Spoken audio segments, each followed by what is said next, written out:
진정한 기독교 마틴 로이드 존슨 13장 기쁨. 날마다 마음을 같이하여 성전에 모이기를 힘쓰고 집에서 떡을 떼며 기쁨과 순전한 마음으로 음식을 먹고 하나님을 찬미하며 또 온 백성에게 칭송을 받으니 주께서 구원받는 사람을 날마다 더하게 하시니라. 사도행전 2장 46절에서 47절. 사람들은 우리가 살고 있는 세상이 아주 오래되었다는 것을 자주 잊어버립니다. 사람들은 마치 세상이 20세기에 생겨난 것처럼 인간이 새로운 능력과 재능과 문제를 가진 새로운 피조물인 것처럼 말합니다. 물론 모두 다 완전한 난센스입니다. 인간은 정말 오래된 존재입니다. 위대한 문명의 이야기와 인류의 역사는 어떤 의미에서 자신의 문제를 해결하려는 인간의 노력에 관한 이야기일 뿐입니다. 비참해지고 싶은 사람은 아무도 없습니다. 인간은 언제나 행복을 추구해 왔습니다. 사람들은 행복을 찾기 위해 가능한 할 수 있는 일은 다 했습니다. 인류의 창의력과 재능은 평안과 쉼과 행복과 기쁨을 찾으려는 노력 가운데 대부분 소진되어 버렸습니다. 이 대단한 추구를 때로는 고요한 마음의 추구라고 불렀습니다. 그러나 오늘날은 이러한 추구가 그 어느 때보다 성공적인 결과를 낳지 못하는 것이 분명합니다. 세상 사람들은 여전히 찾고 구하며 어떻게 해야 행복을 찾을 수 있을까 하고 묻습니다. 그러나 답은 여전히 그들을 피해 가고 있습니다. 그러나 초대교회 그리스도인들은 자신들이 행복을 찾았다는 것을 알았습니다. 진리를 보고 믿게 되면서 이들은 세상을 떠나 교회로 들어왔습니다.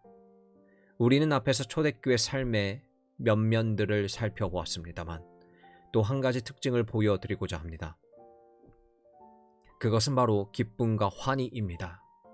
이들은 기쁨과 순전한 마음으로 음식을 먹고 하나님을 찬미했습니다. 거듭 말씀드리지만 제가 여러분에게 초대교회의 모습을 제시하는 것은 단순히 기독교와 교회에 대한 정확한 관점을 갖기 위해서가 아닙니다. 더 중요한 것은 우리 자신을 시험해 보기 위해서입니다. 이 모든 경우에 우리는 나도 이들과 같은가 하고 자문해 보아야 합니다. 여기서 우리는 사도행전의 그리스도인들에 대한 특별한 묘사를 보게 됩니다. 기쁨입니다. 하나님께 대한 찬양입니다. 기쁨은 개혁과 부흥의 시대마다 항상 나타난 교회의 특징입니다.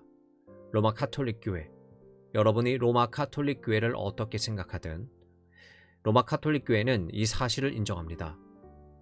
이들 신학자들이 성인 후보에 오른 모든 사람들에게 적용하는 테스트가 있는데 그중 하나가 기쁨입니다. 아무리 많이 배운 사람이라도 그 학식만으로는 부족합니다. 그 사람의 삶에 기쁨과 환희의 요소가 있어야 그 사람은 성인으로 추대될 수 있습니다. 그러나 이 기쁨은 일반 사람들의 교회관에서 나타나지 않습니다. 흔히 사람들은 기독교 신앙이 인생을 망친다고 생각합니다. 사람들은 기독교를 일종의 도덕적 노력과 수고일 뿐이라고 생각합니다. 이들은 교회가 항상 모든 것을 반대한다고 합니다. 교회는 항상 이의를 제기한다는 것입니다. 교회는 음주를 반대하고 흡연을 반대하고 전쟁을 반대합니다. 사람들은 여러분이 교회에 귀를 기울이면 교회가 부정적이라는 것을 항상 알게 되리라고 말합니다. 기독교가 제시하는 철학은 우리에게 기쁨을 경멸하고 수고의 날들을 살게 한다고 말합니다. 일반 사람들이 생각하기에 그리스도인들은 주로 무엇을 하지 말아야 하느냐로 특징되는 편협하고 속박된 비참한 삶을 사는 사람들입니다. 하나님을 너무 많이 알기에 스스로 비참해하며 자신이 하는 일에 어떤 즐거움도 찾지 못하는 것처럼 보이는 사람들입니다. 기독교는 이들의 삶에서 일종의 브레이크라는 것입니다. 기독교가 완전하고 자유로우며 기쁨과 행복한 삶과 이들 사이를 가로막고 있다는 것입니다. 청소년들이 왜 기독교에 등을 돌립니까? 이들은 말합니다. 어릴 때는 부모님 때문에 어쩔 수 없이 주일 학교에 다녔습니다. 하지만 이제는 컸으니 더 이상 그렇게 하지 않을 겁니다. 간단한 대답은 이렇지 않습니까? 이들은 스스로를 즐기며 자유와 해방과 참된 행복의 삶을 살려고 뛰쳐나갈 것입니다. 널리 퍼져 있는 생각은 엄격하고 의지가 강철 같은 그리스도인들은 자신이 옳다고 믿는 의무들을 어떻게든 다하려고 애쓴다는 것입니다. 의무를 다하지 못하면 많은 것을 놓치면서 이 세상을 침울하게 살아가지 않을까 두려워한다는 것입니다. 이것이 사람들이 교회 밖에 있는 이유입니다. 사람들은 교회에 등을 돌렸습니다. 그렇게 하는 가운데 행복을 찾았다고 주장하면서 말입니다. 다시 말하지만 이것은 우리가 사도행전에서 발견하는 모습과 정확히 반대됩니다. 사도행전에 나오는 초대교회에 대한 설명은 이렇습니다. 떡을 떼며 기쁨과 순전한 마음으로 음식을 먹고 하나님을 찬미하며 또 온 백성에게 칭송을 받으니, 이것이 신약 성경 전체에서 나타나는 교회의 모습입니다. 바울이 빌립보 교인들에게 보낸 편지보다 기쁨이 넘치는 편지가 있다면 찾아보십시오. 사도 바울은 기쁨을 억누를 수 없었습니다. 그는 빌립보서 3장 첫머리에서 주 안에서 기뻐하라고 쓴 뒤 4장에서 주 안에서 항상 기뻐하라, 내가 다시 말하노니 기뻐하라고 반복하며 권면합니다. 이것이 기독교입니다. 이것이 초대교회 그리스도인들의 삶이었습니다. 저는 사도행전이 가장 큰 격려와 힘을 주는 책이라고 자주 말합니다. 여러분은 사람들의 삶 속에 꿈틀대는 이 기쁨을 느낄 수 있지 않습니까? 사도행전은 세상에서 가장 행복이 넘치는 책 가운데 하나입니다. 사도 베드로는 나중에 자신이 알지도 못하는 그리스도인들에게 편지했습니다. 이들은 본도, 갈라디아, 갑바도기아, 아시아와 비두나에 흩어진 나그네였습니다. 베드로는 이들과 주 예수 그리스도의 관계를 말하면서 예수를 너희가 보지 못하였으나 사랑하는도다.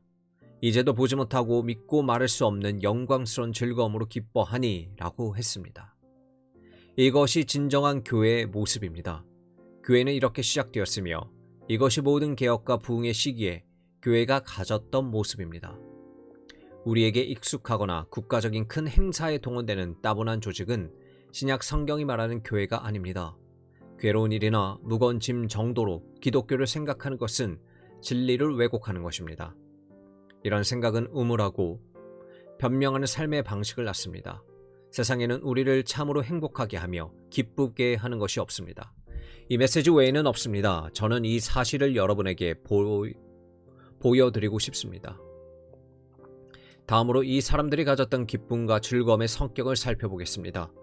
다시 말씀드리지만 기쁨은 신약 성경 전체에서 자주 다뤄지는 주제입니다.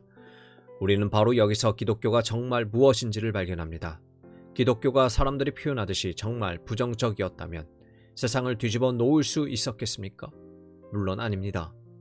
고대 세계를 정복한 것은 이들의 삶에 나타난 이 기쁨, 이 즐거움, 이 활기, 이 형용할 수 없는 특성이었습니다. 오늘날 세상이 가장 필요로 하는 것도 이것입니다. 이 기쁨의 성격을 살펴볼 때 주의해야 합니다. 현대 세계는 신성한 것들을 대부분 오용하고 있습니다. 심지어 언어까지도 오용하고 있습니다. 세상이 오늘날처럼 사랑을 많이 말할 때가 없었지만 실제로는 사랑을 전혀 알지 못합니다. 세상이 사랑이라고 부르는 것이 실제는 정욕일 때가 너무 많습니다. 이혼 법정을 나서는 사람들은 자신들이 한때 사랑에 빠졌었다 라고 말합니다. 그러나 이들은 한 번도 사랑에 눈뜨지 못했습니다. 이들은 사랑을 전혀 모릅니다. 이 모든 영광선 용어들이 실추되고 남용되고 있습니다. 그러므로 우리는 기쁨과 즐거움을 말할 때 주의해야 합니다. 세상은 자신이 기쁨에는 전문가라고 생각합니다. 그렇지 않습니까? 세상이 여러분에게 외치는 것을 TV에서 볼 수 있지 않습니까? 이 얼마나 멋진 삶입니까? 술집의 흥겨운 분위기를 보십시오. 행복과 방종과 자유, 교회에 대한 농담들을 보십시오. 그러므로 우리는 우리 용어들을 명확히 해야 합니다. 용어부터 정의하겠습니다. 우리가 기쁨과 순전한 마음에 대해 말할 때는 문맥 속에서 이해해야 합니다. 문맥은 이렇습니다. 저희가 사도의 가르침을 받아 서로 교제하며 떡을 떼며 기도하기를 전혀 힘쓰니라. 그 다음은 사람마다 두려워하는데 사도들로 인하여 기사와 표적이 많이 나타나니 라고 나와 있습니다. 그러므로 우리는 기쁨과 즐거움을 정의할 때 또 하나의 요소를 염두에 두어야 합니다. 곧 두려움입니다. 무엇에 대한 두려움입니까? 하나님에 대한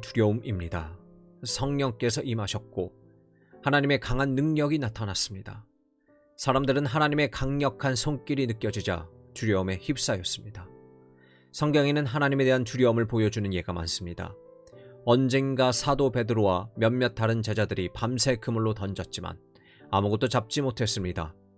다음날 아침 주님께서는 깊은 데로 가서 그물을 내려 고기를 잡으라고 말씀하셨습니다. 제자들이 말씀대로 하자 곧 그물이 찢어질 정도로 많은 고기를 잡았습니다. 그 다음에 어떤 일이 있었는지 기억하십니까? 베드로는 주님 앞에 엎드려 주여 나를 떠나소서 나는 죄인이로소이다 했습니다. 주님께서는 베드로에게 한마디도 하지 않으셨습니다. 주님께서는 베드로를 꾸짖지도 않으셨습니다. 베드로의 죄악된 삶을 정죄하지도 않으셨습니다. 그분은 그저 한 가지 이적만 행하셨습니다. 그분은 당신의 신적인 능력을 나타내 보이셨습니다. 하나님의 강력한 손길을 느낄 때, 거룩하신 하나님 앞에서 두려움을 느낄 때 여러분은 놀랍고 두려워하며 자신을 한없이 작게 느끼게 됩니다. 그러나 현대인들은 이것을 너무나 모릅니다. 3년 전에 살았던 한 늙은 청교도의 말이 기억납니다.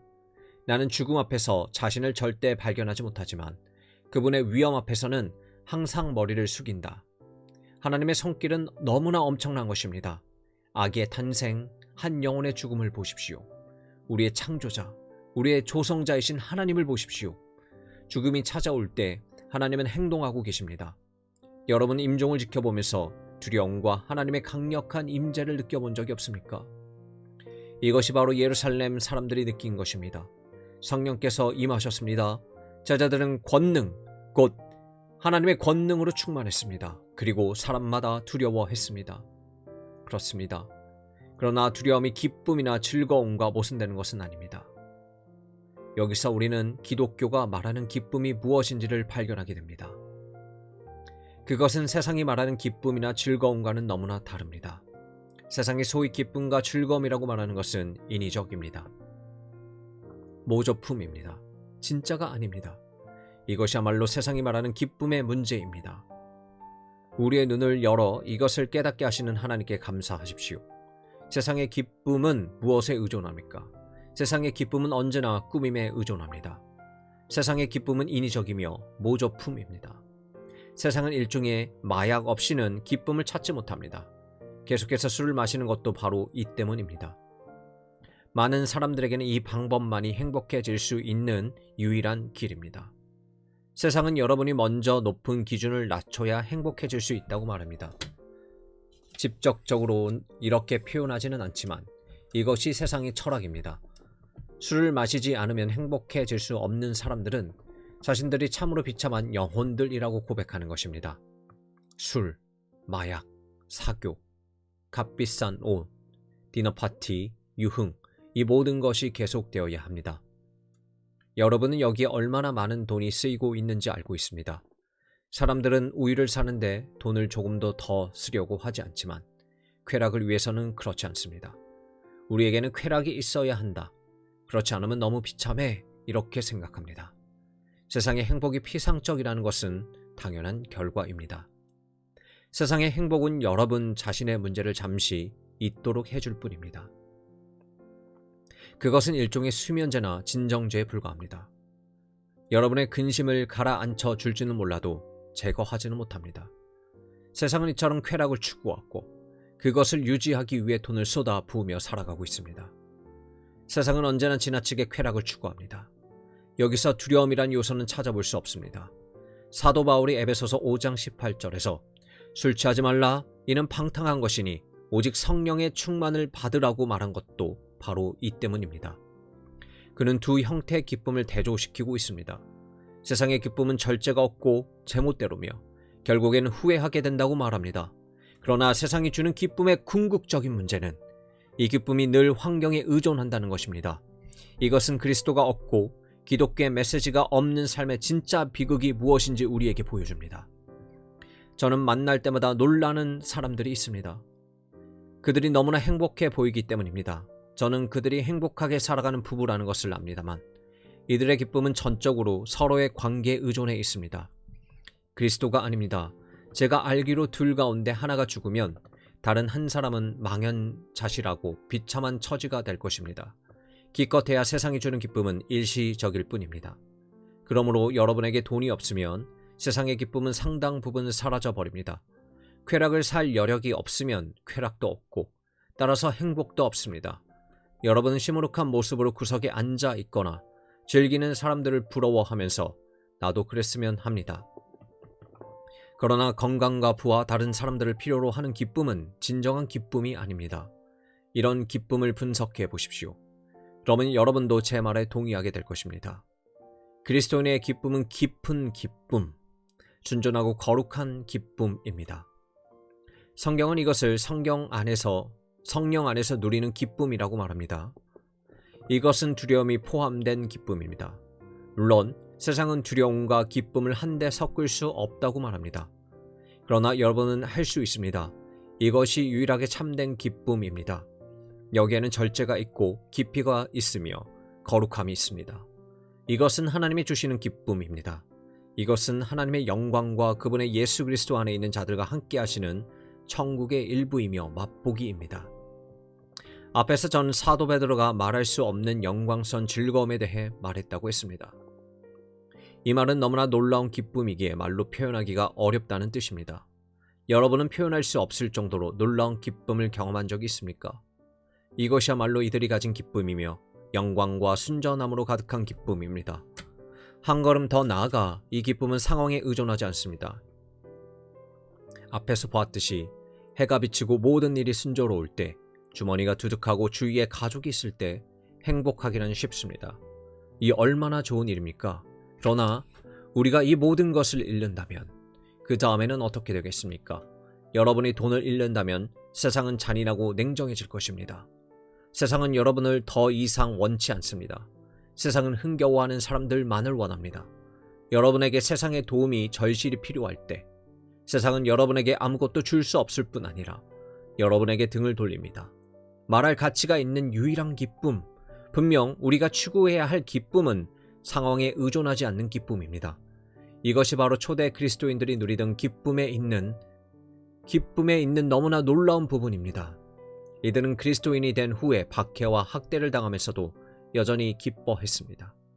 사도행전에서는 박해 한가운데서 이런 기쁨이 잘 나타나 있습니다. 그 가운데 하나만 소개하겠습니다. 사도 바울과 그의 동역자 실라가 빌립보를 방문했습니다. 훗날 바울이 제가 인용하는 바 기쁨의 참 편지를 보낸 바로 그곳입니다. 바울과 실라는 빌립보에 이르자 강가에서 복음을 전했습니다. 그곳은 사람들이 모여서 기도하는 곳이었습니다. 그런데 점치는 귀신 들린 불쌍한 한 소녀가 바울과 실라를 따라다니며 이 사람들은 지극히 높은 하나님의 종으로 구원의 길을 너희에게 전하는 자라고 외치기 시작했습니다. 이런 일이 여러 날 동안 계속되었습니다. 그래서 바울과 실라는 그 소녀에게 귀신을 쫓아냈습니다. 그러나 그 소녀로 인해 돈을 벌던 주인이 관원들에게 가서 바울과 실라는 모든 것을 뒤집어 엎는 범법자라고 고발했습니다. 관원들은 바울과 실라를 체포했습니다. 바울과 실라는 전혀 결백했지만 재판도 받지 않은 채 채찍질을 당했습니다. 그들의 등은 마구 매질을 당해 상처를 입었습니다. 아주 모진 처벌이었습니다. 그 다음에는 양발을 착고에 채인 채 지하 감옥에 갇혔습니다. 이 사건이 바울과 실라에게 어떤 영향을 미쳤습니까? 성경은 이렇게 말합니다. 밤중쯤 되어 바울과 실라가 기도하고 하나님을 찬미하매 죄수들이 듣더라. 감옥에서 뭔가 주목할 만한 일이 일어나고 있었습니다. 그곳에는 두 부류의 사람들이 있었습니다. 그리스도의 종이며 교회 일원인 바울과 실라가 한 부류요, 또 한 부류는 감옥에서 운명을 저주하며 자신들이 왜 여기 들어왔고 어떻게 해야 나갈 수 있을지 궁리하느라 한밤중까지도 잠들지 못하는 죄인, 불신자, 믿음 없는 자들이었습니다. 이들은 세상이 주는 것과는 상관없는 기쁨을 갖지 못한 사람들의 전형이었습니다. 그러나 이러한 역경 중에도 바울과 실라는 하나님을 찬양했습니다. 죄수들은 이것을 듣고 놀랐으며 간수도 마찬가지였습니다. 이것이 환경에 의존하지 않는 기쁨입니다. 이것이 사도 바울이 로마 그리스도인들에게 우리가 하나님의 영광을 바라고 즐거워하느니라, 다만 이뿐 아니라 우리가 환난 중에도 즐거워하나니 라고 말하게 된 이유입니다. 모든 것이 우리를 거스를 때에도 우리는 여전히 기뻐합니다. 나중에 다시 감옥에 갇혔을 때 바울은 빌립보 교인들에게 이렇게 편지했습니다. 어떠한 형편에든지 내가 자족하기를 배웠노니 내가 비천에 처할 줄도 알고 풍부에 처할 줄도 알아. 내게 능력 주시는 자 안에서 내가 모든 것을 할 수 있느니라. 그는 시련을 당하는 것이 무엇인지 알고 있었고 곁에서 당신의 힘이 되어 드리겠습니다 하고는 정작 중요한 순간에 사라져버리는 사람들을 곁에 두는 것이 어떤 것인지도 알고 있었습니다. 그는 고난 가운데서도 견뎠고 계속해서 기뻐했습니다. 그의 기쁨은 환경과는 무관했습니다. 모든 것이 그를 거스를 수 있었지만 그는 여전히 기뻐했습니다. 이것만이 참된 기쁨입니다. 우리는 모두 결국 이 세상에서 의존하는 대부분의 것들이 마침내 우리를 떠나가는 순간을 맞게 될 것입니다. 여기에 인생의 큰 시험이 있습니다. 여러분은 상실과 재난을 어떻게 맞겠습니까? 죽음은 어떻게 맞겠습니까? 여러분은 이것들을 기뻐할 수 있습니까? 물론 세상은 이 시험을 통과할 수 없습니다. 사람들은 임종의 순간에 술을 찾지 않습니다. 재미있는 라디오 프로그램을 찾지도 않습니다. 여러분은 사랑하는 사람을 잃고 슬픔에 잠길 때 이런 것들에 눈을 돌립니까? 당연히 아닙니다. 이런 것들은 여러분을 조롱합니다. 여러분의 다정한 친구들은 어디에 있습니까? 그들은 여러분에게 아무 가치도 없습니다. 한 영혼이 혼자 남겨져 완전히 홀로 세상을 떠난다는 것은 참으로 끔찍한 일입니다. 여러분은 이때도 기뻐할 수 있습니까? 여러분은 이런 처지에서도 기쁨을 잃지 않을 수 있겠습니까? 이것이 시험입니다. 이 사람들은 이렇게 말했습니다. 이것이 기독교가 제공하는 것입니다. 이것이 기독교가 말하는 기쁨과 즐거움의 본질입니다.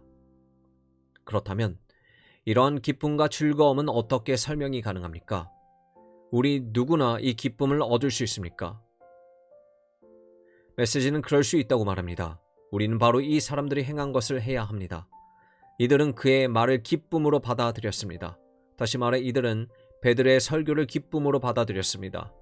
이들이 형제들아 우리가 어찌할꼬 하고 외쳤을 때 베드로는 이들에게 너희가 회개하여 각각 예수 그리스도의 이름으로 세례를 받고 죄사함을 얻으라. 그리하면 성령을 선물로 받으리니 라고 답했습니다. 이것이 여러분이 해야 하는 전부입니다.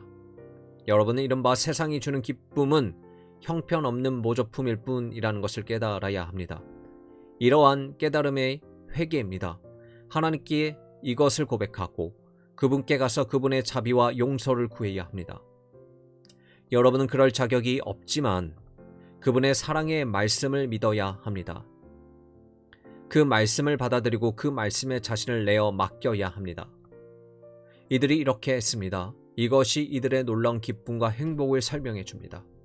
그 비결은 행복이 다른 그 무언가의 결과라는 것을 이해하는 데 있습니다.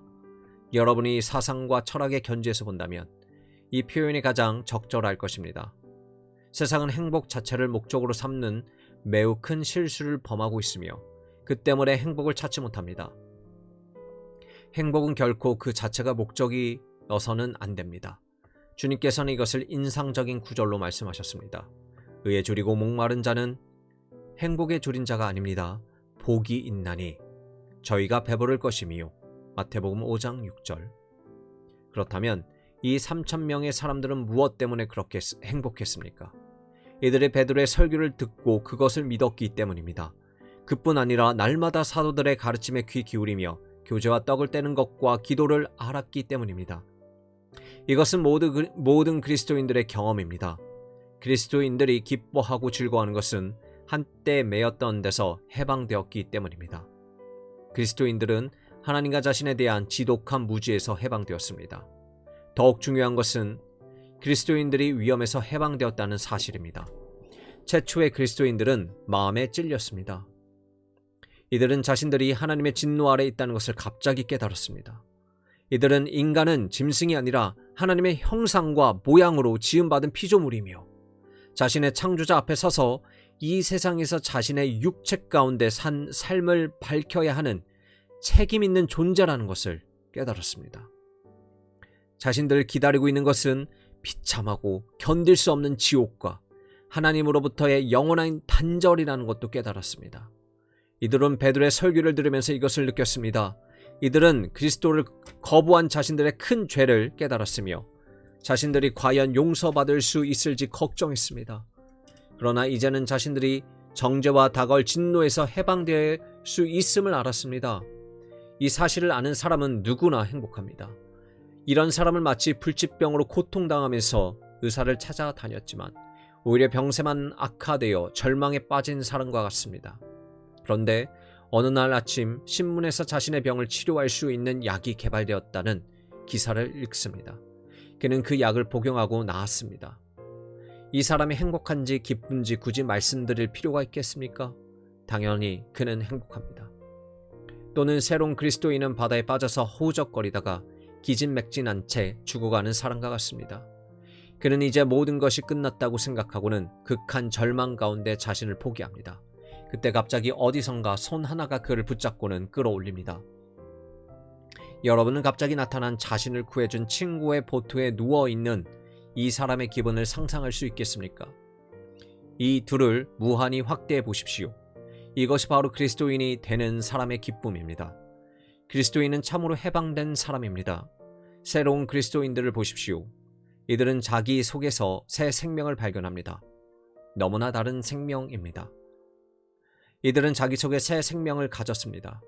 그 생명을 설명할 수는 없지만 자신이 그 생명을 가졌다는 것은 압니다. 이들은 자신이 새로운 사람이 되었다는 것을 압니다. 이들은 하나님이 자신의 아버지라는 것을 압니다. 이들은 이제 삶 전체를 새롭게 이해해야 합니다. 이것이 무엇을 의미하는지에 대해서는 이미 어느 정도 살펴보았습니다. 세상과 그 방법에 의존하는 데서 해방되어 되는 것보다 더 놀라운 일은 없습니다. 여러분은 최고의 전문직 종사자들이 질투와 시기로 가득한 채 서로의 목을 자를 태세를 취하고 있는 것을 본 적이 있습니까? 이러한 태도는 산업사회 전반에서 나타나고 직장인들 사이에서 나타나며 최고의 학자들이 모인 곳에서도 나타납니다. 이들은 지금 극한 경쟁을 펼치고 있습니다. 이 얼마나 비참하고 가엾은 삶입니까? 이 공허한 세상적 야심, 세상적 성공에서 해방되는 것은 영광스러운 일입니다. 성공이 나쁜 것은 아닙니다. 그러나 여러분이 성공을 위해 살고 성공을 삶의 목표로 삼는다면 참으로 비참한 노예가 되고 맙니다. 그러나 이 새 생명이 사람들을 이 모든 것에서 해방시킵니다. 이제 이들은 새로운 사회, 새로운 나라, 곧 구속받은 자들의 나라에 속합니다. 사도 바울은 주의 영이 계신 곳에는 자유함이 있느니라고 말합니다. 이들은 자유입니다. 이들은 세상과 환경과 우연과 사고와는 상관없습니다. 무엇보다도 그리스도인들은 하나님의 계획, 그 세대를 이어온 계획과 이 세상에서 역사하시는 하나님의 목적을 봅니다. 그리스도인들은 삶 전체를 봅니다. 이들은 삶을 견실하게 보며 전체적으로 봅니다. 이것은 가슴 떨리는 일입니다. 세상을 이긴 이김은 이것이니 우리의 믿음이니라. 요한일서 5장 4절. 그러나 더욱 영광스럽고 놀라운 것은 이들이 미래를 보는 시각입니다. 문제는 미래입니다. 인류의 문제도 이것이 아닙니까? 여러분은 지금 이 순간 너무나 행복할 수 있지만 내일 무슨 일이 일어날지 전혀 알지 못합니다. 옥에는 항상 티가 있지 않습니까? 제가 지금 여러분의 길을 죽이고 있는 것입니까? 아닙니다. 저는 아주 현실적으로 말하고 있습니다. 그러나 여러분은 자신들도 현실적인 사람이라고 말합니다. 좋습니다. 그 말을 받아들이겠습니다. 여러분은 현재 기쁨에 머물려고 하지 않습니까? 하지만 무슨 일이라도 생기면 어떻게 하겠습니까? 어느 순간에 무슨 일이 일어날지 어떻게 합니까? 여러분은 모릅니다. 삶의 불확실성을 생각해 보십시오. 가혹한 운명의 화살을 생각해 보십시오. 여기에 문제가 있습니다. 사람들이 진정으로 행복하지 못한 것도 바로 이 때문입니다. 두려움은 어느 곳에나 있습니다. 전쟁이 또 터지면 어떻게 하지? 내가 가진 모든 것이 사라져버리면 어떻게 하지? 내 성이 무너져 내리면 그러면 나에게 무엇이 남지? 나는 어떻게 되지? 거기에는 어떤 안식이나 평안도 없습니다. 세상 말합니다. 그만 생각해. 그냥 아무데나 맞춰 살면서 잊어버려. 행복해지는 길은 이것밖에 없어. 그러나 이것은 자신을 속이는 것일 뿐입니다. 여기서 우리는 무슨 일을 당하더라도 미래를 직시할 수 있게 해주는 기쁨을 가진 사람들을 봅니다. 그리스도인들은 이 세상에서 너무 많은 것을 기대하지 않습니다. 그리스도인들은 주님께서 세상에서는 너희가 환난을 당하리라고 말씀하신 것을 압니다. 너희가 난리와 난리 소문을 들으리라는 말씀도 하셨습니다. 그리스도인들은 이 세상이 죄악된 세상이며 결국 불행한 곳이 되리라는 것을 압니다. 모든 슬픔과 죽음은 죄의 결과입니다. 죄가 없었다면 죽음은 결코 세상에 들어오지 않았을 것입니다. 그러므로 그리스도인들은 너무 많은 것을 기대하지 않습니다. 그리스도인들은 생명을 맞을 준비가 되어 있습니다. 그리스도인들은 모든 우발적인 사태에 준비되어 있습니다. 그들은 삶을 전체적으로 보며 다시는 홀로 남겨지지 않을 것을 압니다. 그리스도인과 항상 함께 하실 분이 계십니다. 내가 과연 너희를 버리지 아니하고 과연 너희를 떠나지 아니하리라고 말씀하신 분입니다. 히브리서 13장 5절. 그러므로 그리스도인들은 남은 삶을 기꺼이 맞을 준비가 되어 있습니다. 그리스도인들은 더 이상 이 세상의 삶을 의지하지 않습니다. 영혼 속에 있는 하나님의 생명을 의지할 뿐입니다. 그렇다면 죽음은 어떻습니까? 죽음은 반드시 찾아옵니다. 그러나 그리스도인들은 더 이상 죽음을 두려워하지 않습니다. 죽음에 쏘는 것이 제거되었음을 알기 때문입니다. 사망에 쏘는 것은 죄요 죄의 권능은 율법이라. 고린도전서 15장 56절. 사람들이 죽음을 두려워하는 것은 이 때문입니다. 사람들은 결국 복음이 사실로 드러나 죽음 후에는 심판이 있을 것이라는 두려움을 갖고 있습니다. 하나님의 율법은 우리를 정죄합니다. 이것이 쏘는 것입니다. 그러나 바울은 고린도 교인들에게 편지하면서 그 유명한 부활장에서 이렇게 말합니다. 사망아, 너의 이기는 것이 어디 있느냐? 사망아, 너의 쏘는 것이 어디 있느냐? 사망에 쏘는 것은 죄요 죄의 권능은 율법이라. 우리 주 예수 그리스도로 말미암아 우리에게 이김을 주시는 하나님께 감사하노니. 그리스도께서 부활하셨습니다. 그분이 죽음과 무덤을 이기셨습니다. 바울은 말합니다. 이는 내게 사는 것은 그리스도니 죽는 것도 유익함이니라. 내가 그 두 사이에 끼었으니 떠나서 그리스도와 함께 있을 욕망을 가진 이것이 더욱 좋으나. 사도행전의 사람들이 기뻐했던 것도 이들의 기쁨이 충만했던 것도 바로 이 때문입니다.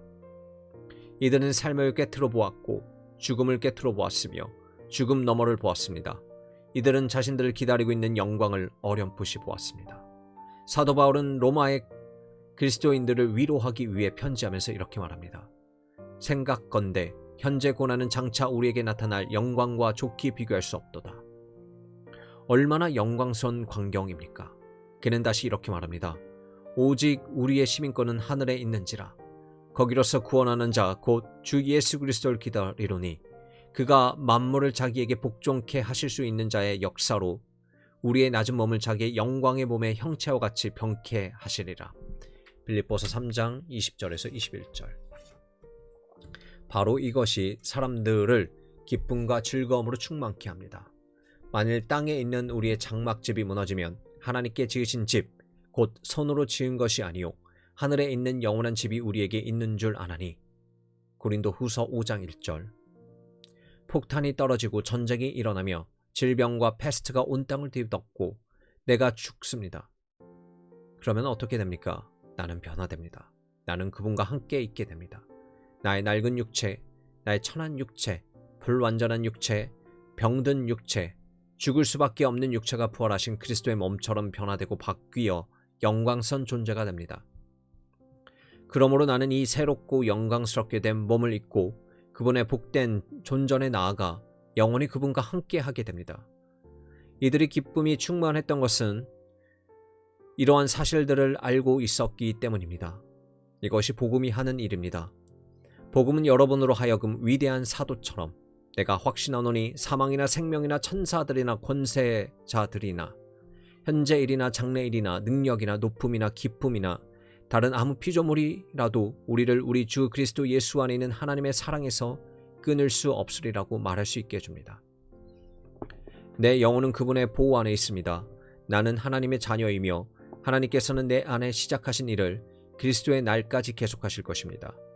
세상이 아무리 악해지더라도 지옥이 열리더라도 사탄이 최후의 발악을 하더라도 그 무엇도 무너뜨리지 못하는 영광이 우리를 기다리고 있습니다. 사탄은 우리를 건드릴 수 없습니다. 하나님의 자녀들에게 손댈 수 없습니다. 이 복음의 말씀을 기쁨으로 받아들인 자들에게 끝내 아무것도 할 수 없습니다. 바로 이것입니다. 여기 모든 것에 준비되어 있고 결코 실망시키지 않으며 결코 부끄러움에 처하도록 하지 않을 인생관이 있습니다. 이것은 우리의 영혼 속에 있는 하나님의 생명입니다. 그러므로 저는 인생의 크나큰 문제와 시련과 고난을 보면서도 다음과 같이 고백할 수 있었던 사도 바울의 감동적이고 영광스러운 말을 인용하면서 마치겠습니다. 우리의 잠시 받는 환난에 정한 것이 지극히 크고 영원한 영광에 중한 것을 우리에게 이루게 함이니 우리의 돌아보는 것은 보이는 것이 아니요 보이지 않는 것이니 보이는 것은 잠깐이요 보이지 않는 것은 영원함이니라. 고린도후서 4장 17절에서 18절. 사랑하는 여러분, 위의 것을 생각하고 땅의 것을 생각하지 마십시오. 그렇게 할 때 여러분은 초대 그리스도인들처럼 기쁨이 충만할 것이며 여러분을 어둠의 나라에서 건져내어 당신의 사랑하는 아들의 나라로 옮기신 하나님을 찬양하며 하루하루를 보내게 될 것입니다.